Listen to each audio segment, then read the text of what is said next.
असां ॾिसो भाई अन्यथा न वठिजो, शास्त्रनि जी ॻाल्हि था चऊं, तव्हां पढ़ी ॾिसो। ॿियो जेको भोजन जेको थींदो आहे त्याज्य कहिड़ो थींदो आहे? जिते गमीअ जो भोजन हलंदो आहे न, जेको 12 में थींदो आहे। अॼुकल्ह त बदिले जीअं ॿिए समय ते कनि था, या पहिरियों 12वीं का भोज हलंदो, 13वीं ते 12 ते भोजन हलंदो, जेको कोई प्राणी गुज़ारियो आहे, उहो भोजन शास्त्रनि में लिखियलु आहे न करणु खपे। ध्यानु ॾिजो, शास्त्रनि जी ॻाल्हि आहे, असांजी ॻाल्हि न आहे।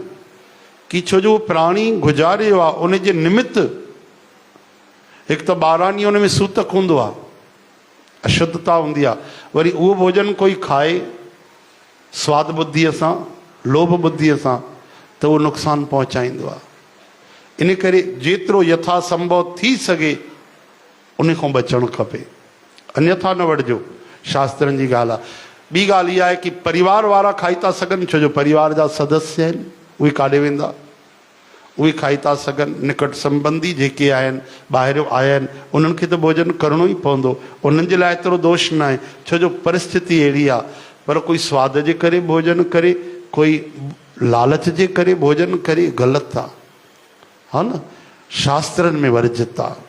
बाक़ी कंहिंसां अति प्रेम आहे, ॾाढो हृदय जे निकट आहे, ऐं तव्हां भोजन बिल्कुलु खाइण जी इच्छा न आहे, उन जे प्रेम जे करे खाओ था, त राम जी रक्षा कंदा, प्रभु कृपा कंदा।